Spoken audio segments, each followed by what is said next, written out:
भगवान श्री कृष्ण श्रीमद् भागवत गीता के अध्याय 6 के श्लोक 31 में बहुत ही सुंदर ढंग से हमें आत्म साक्षात्कार करने का प्रयास किया है, बताने का प्रयास किया है।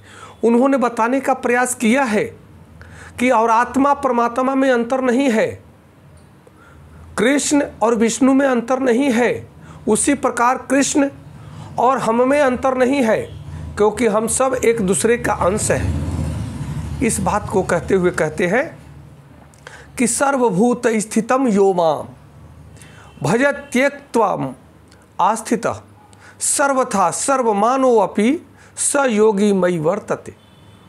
कहते हैं कि जो योगी मुझे तथा परमात्मा को अभिन्न जानते हुए परमात्मा की भक्ति पूर्वक सेवा करता है, वह हर प्रकार से मुझ में सदैव स्थित रहता है। भगवान कृष्ण कहते हैं कि जो योगी मुझे और परमात्मा को समन्वय समदृष्टि से देखता है कि मैं एक ही हूँ, मैं ही परमात्मा हूँ, और जो हमेशा हमारा ध्यान करता है वह सदैव हमारे में स्थित रहता है और मैं सदैव उसके अंदर स्थित रहता हूँ, वह मुझे अपने हृदय में दर्शन कर पाता है। और यह भाव बहुत ही गहरी भाव है। इस भाव को समझना अति आवश्यक है कि हर जगह कहा गया है आत्मा का अंश, परमात्मा का अंश आत्मा है। तो हम सब परमात्मा के अंश हैं, तो हम परमात्मा से भिन्न कहाँ हुए? हाँ, परमात्मा सर्वव्यापक है, परंतु हम अल्पज्ञ हैं। हम एक स्थिति में स्थित हैं, परंतु फिर भी हमारे अंदर परमात्मा की सारी शक्तियां हैं। अगर हम उसे जागृत करना चाहें, करने के सिद्धांत को जाने, तो सद्गुरु के शरण में रह करके हम उसे विकसित कर सकते हैं। और हम सब छोटा छोटा परमात्मा ही है। जो अपने सिद्ध स्वरूप को जान जाता है वह परमात्मा ही के समान हो जाता है। इस भाव को समझना अति आवश्यक है।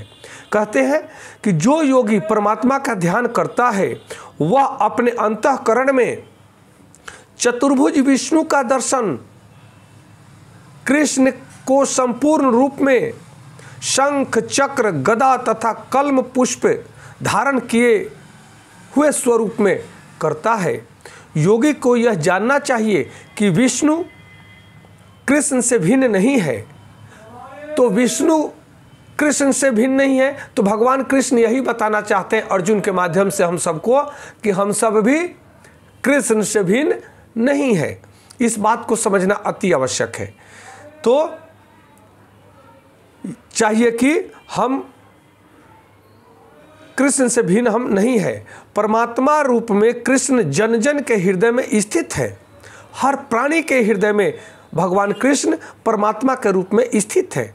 यही नहीं, असंख्य जीवों के हृदय में स्थित असंख्य परमात्माओं में कोई अंतर नहीं है। इस बात को समझने की आवश्यकता है। केवल श्रीमद् भागवत गीता पढ़ लेने से, उच्चारण कर लेने से काम नहीं बनेगा। काम तो तब बनेगा इसके गहरी रहस्य को जब हम समझने के लायक बने, समझने का जिज्ञासा रखें और समझने का प्रयास करें। कहते हैं कि असंख्य परमात्माओं में और भगवान कृष्ण में, भगवान विष्णु में कोई अंतर नहीं है। हम सब एक ही हैं। नहीं, कृष्ण की दिव्य प्रेमा भक्ति में निरंतर व्यस्त व्यक्ति तथा परमात्मा के ध्यान में निरत एक पूर्ण योगी के बीच कोई अंतर है। कहते हैं कि जो व्यक्ति भगवान कृष्ण के प्रेमा भक्ति में लगा है, रात दिन लगा हुआ है, निरंतर भक्ति कर रहा है, और जो योगी परम योगी है, जो पूर्ण योगी है, वह परमात्मा के ध्यान में धारणा ध्यान समाधि के माध्यम से अपने प्रज्ञा चक्षु से परमात्मा का दर्शन कर रहा है, तो उसमें और इस भक्त में कोई अंतर नहीं है। कृष्ण भावनामृत में योगी सदैव कृष्ण के में ही स्थित रहता है, भले ही भौतिक जगत में वह विभिन्न कार्यों में व्यस्त क्यों न हो।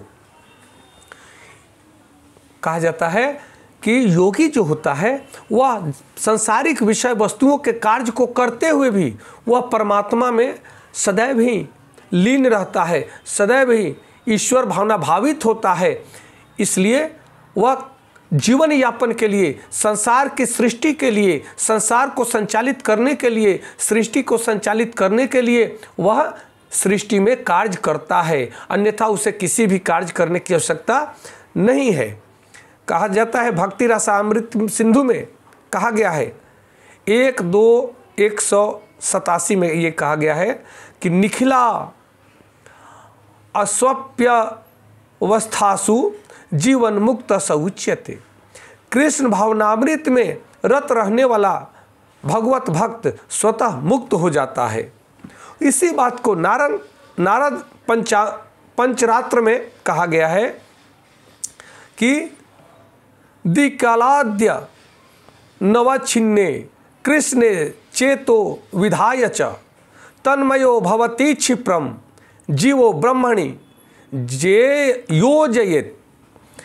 तो ये कहा जाता है कि देश काल से अतीत तथा सर्वव्यापी श्री कृष्ण के दिव्य रूप में ध्यान एकाग्र करने से मनुष्य कृष्ण के चिंतन में तन्मय हो जाता है और तब उनके दिव्य सान्निध्य की सुखी अवस्था को प्राप्त होता है। योगाभ्यास में समाधि की सर्वोच्च अवस्था कृष्ण भावनामृत ही तो है।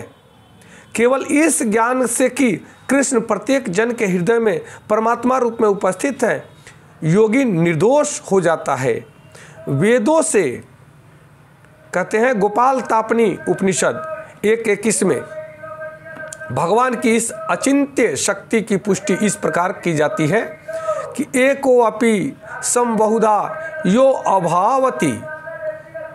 यद्यपि भगवान एक हैं किंतु वह जितने सारे हृदय हैं उनमें उपस्थित रहते हैं।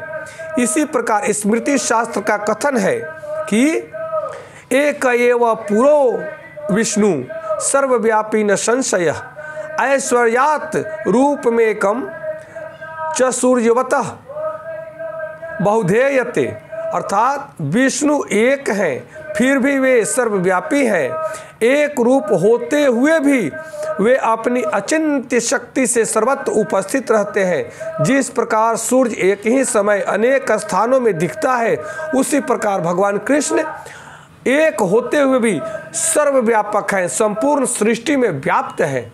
इस भाव को समझना होगा, तभी हम सबका कल्याण संभव है। इसलिए भगवान ये बताना चाहते हैं कि हम में भगवान में कोई अंतर नहीं है। जब हर व्यक्ति को अपने सिद्ध स्वरूप का ज्ञान हो जाता है, वह भगवानमय ही हो जाता है। इसलिए भगवान को कहीं ढूंढने जाने की आवश्यकता नहीं है, प्रतिदिन भक्ति में समाधि लगाने की आवश्यकता है, भगवान के प्रेमा भक्ति में डूबने की आवश्यकता है। तब हमारा कल्याण निश्चित हो जाता है। हम स्वयं भगवान का दर्शन अपने हृदय में करने लगते हैं। नमस्कार, धन्यवाद। जय श्री कृष्ण।